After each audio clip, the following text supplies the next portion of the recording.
حرف وہ کلمہ ہے جو نہ تو کسی شخص یا چیز کا نام ہو اور نہ کسی کام کے کرنے یا ہونے کو ظاہر کرے اور نہ ہی اپنے الگ کوئی معنی رکھتا ہو، بلکہ یہ مختلف کلموں کو آپس میں ملاتا اور ان کے ساتھ مل کر ہی بامعنی بنتا ہے۔ مثلاً پر، کا اور وغیرہ۔ حروف کی اقسام، ٹائپس آف لیٹرز۔ اردو میں حروف کی بہت اقسام ہیں، ان میں سے چند ایک درج ذیل ہیں۔ اب ہم دیکھ لیتے ہیں کہ حروف کی بہت ساری اقسام ہیں، وہ کون کون سی ہیں، وہ یہ ہیں۔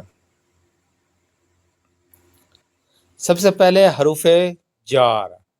وہ حروف ہیں جو اسماء اور افعال کو آپس میں ملاتے ہیں۔ مثلاً میں، سے، پر، تک، ساتھ، اوپر، نیچے، لیے، واسطے، آگے، پیچھے، اندر، باہر، آپ، پاس یا درمیان وغیرہ۔ حروف جار پری پوزیشن اسے انگلش میں کہتے ہیں، تو یہ سارے استعمال ہوتے ہیں، یہ خود کوئی معنی نہیں رکھتے، لیکن جب یہ جملوں میں استعمال ہوتے ہیں یہ بامعنی بن جاتے ہیں۔ یہ جملوں کے تشریح کرتے ہیں، دو ناؤنس کو آپس میں ملاتے ہیں، اسم کو آپس میں ملاتے ہیں، افعال کو آپس میں ملاتے ہیں۔ حروف اضافت وہ حروف ہیں جو اسموں کے باہمی تعلق کو ظاہر کرتے ہیں۔ اردو میں کا، کے، کی حروف اضافت ہیں اور زیادہ تر یہی استعمال ہوتے ہیں۔ کا، کے، کی یہ حروف اضافت ہیں۔ حروف عطف وہ حروف ہیں جو اسموں کے باہمی تعلق کو ظاہر کرتے ہیں۔ مثلاً واو، اور، نیز، پھر، یہ حروف عطف ہیں۔ یہ سوال کئی مرتبہ پی پی ایس سی میں، ایف پی ایس سی میں یا این ٹی ایس کے امتحانات میں بھی پوچھ لیتے ہیں، تو یہ آپ کو پتہ ہونا چاہیے۔ حروف جار، پریپوزیشن، حروف اضافت، حروف عطف، یہ تمام جو ہے نا آپ کو پتہ ہونا چاہیے کون کون سے ہیں۔ حروف استفہام وہ حروف ہیں جو کچھ پوچھنے یا سوال کرنے کے موقع پر بولے جاتے ہیں۔ مثلاً کیا، کیوں، کہاں، کب، کون، کیسا، کس لیے، کس طرح، کس قدر وغیرہ، یہ حروف استفہام ہیں۔ پھر ہے حروف ندا وہ حروف ہیں جو کسی اسم کو ندا دینے یا پکارنے کے لیے استعمال ہوتے ہیں۔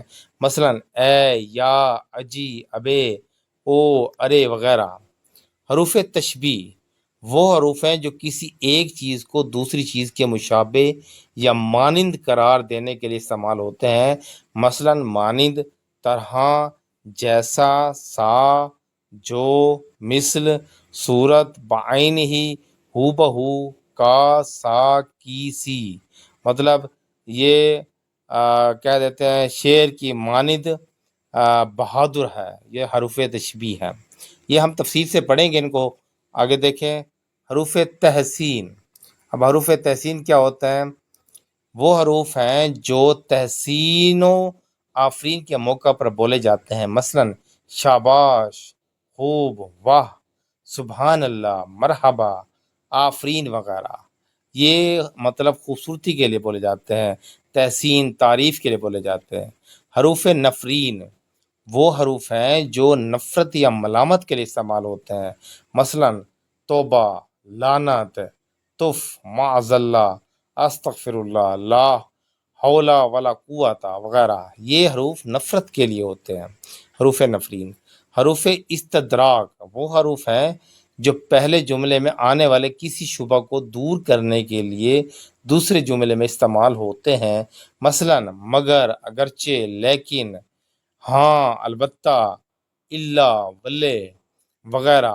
تو یہ حروف استدراک ہیں جو پہلے جملے کے جو پہلا جملہ ہو تو پھر کیا ہوتا ہے، اس کو اس کے شبہ کو دور کرنے کے لیے استعمال ہوتے ہیں۔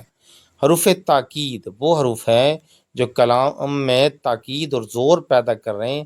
مثلا ہرگز، ضرور، مطلق، بالکل، زنہار، سراسر، سر بسر، اصلاً، خود، کبھی، سبھی، سب کے سب، کلہم، سرتاپا، ہو بہو، ضرور، بالضرور وغیرہ، یعنی کہ کسی چیز پہ زور دینے کے لیے حروف تاکید استعمال ہوتے ہیں۔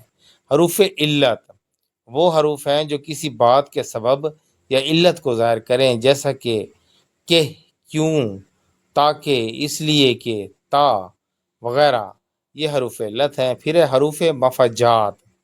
مفجات کے لغوی معنی ہے اچانک یا یکایک۔ حروف مفجات وہ حروف ہیں جو کسی امر کے اچانک واقع ہونے پر بولے جاتے ہیں، مثلا یک بیک، یکا یک، یک بار کی، دفعتاً، اتفاقاً، ناگہا، اچانک، ناگہاں وغیرہ۔